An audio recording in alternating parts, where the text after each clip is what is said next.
there, new patient group and Right Chat family, and welcome to another edition of 5 Fantastic Minutes. Hope you had a great weekend, and let's get this week started off on a good foot. We're going to be diving into a series all around Navy SEALs and what Navy SEALs define as teamwork, culture building, and things like that. We're going to be diving into a series and going through probably maybe 5, maybe even 10 sessions of 5 Fantastic Minutes and how we can take the Navy SEAL way, how we can apply that to your practice. Look for this to be an upcoming culture building, business mindset, leadership course that's going to show up in your platform as well. But today I want to talk about everybody trains together. That is one of the top core values of the Navy SEALs, is that everybody trains together. Now, how does this apply to your practice and something that you may be new to our new patient group family? Maybe you've been around a while. And the two are very similar, and here's what I mean by that. For those of you who are brand new or newer, getting you in the habit of blocking time every week, watching videos together, shooting social media content together, cleaning the sterilization room and shooting that video. It's this normal process, normal mindset of, we'll break up the receptionist and they'll do this, and the back does this, and then we've got all these divisions. You're a small business. You have no divisions. Employees watching, if you consider yourself a clinical team member or a front desk team member, we got to change that mindset. You're one team. You all have the responsibility of growing the business, offering a unexpected experience to your customer, to your patient, and you need to train together. Being a small business also very important for cross-training. What if the receptionist is out one day? Assistants, do you want new patient phone calls to go missing? Of course you don't. So if that phone rings, you got to help out. Vice versa. Maybe the front needs to help clean the sterilization room, whatever it may be.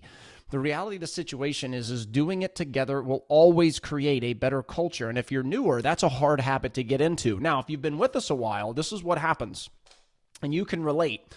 You have your weekly meetings.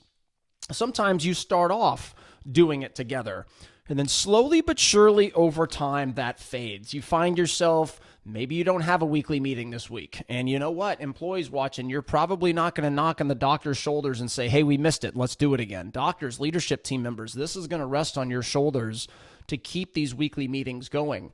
But it's very easy to all of a sudden stop.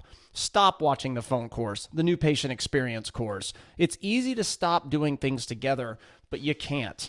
All right, the weekly meetings are intended to do things together. Now, does that mean you can't split up occasionally? Of course it does. And of course you can knock 5 things out of a weekly meeting occasionally, but it does not replace the need to always go through courses together. Maybe the receptionist is new and she's watching it by herself. That's fine, okay? That's what the courses are intended. The test questions that follow that, it stores in their HR folder, gives leadership team members good oversight and easy insight to what's going on. However, that course still needs to be watched together as a family. Everybody needs to practice it. Everybody needs to practice the new patient experience. And everybody with our existing patient experience getting more and more popular, we're implementing it more and more into practices. Assistants, you need to role play and practice, because the majority of what you do every day is not clinical, all right? It's selling people to be compliant, selling them why they need to show up, selling them why they need to have good hygiene, asking for referrals, video testimonials. You are the second quote-unquote sale of the practice, all right? 1, we got to get them to buy. 2, we got to get them to do all those other things, right? But we've got to do it together, the Navy SEAL way. Make sure, new patient group and Right Chat family, that your weekly meetings are including everybody. You're watching things together. You're giving clear direction on where improvement needs to be. Those weekly meetings are powerful if you're running them right, okay? Have a great week. Do it together, the Navy SEAL way. Look forward to continuing this series on in the future. Have a great day and a great week. Bye-bye.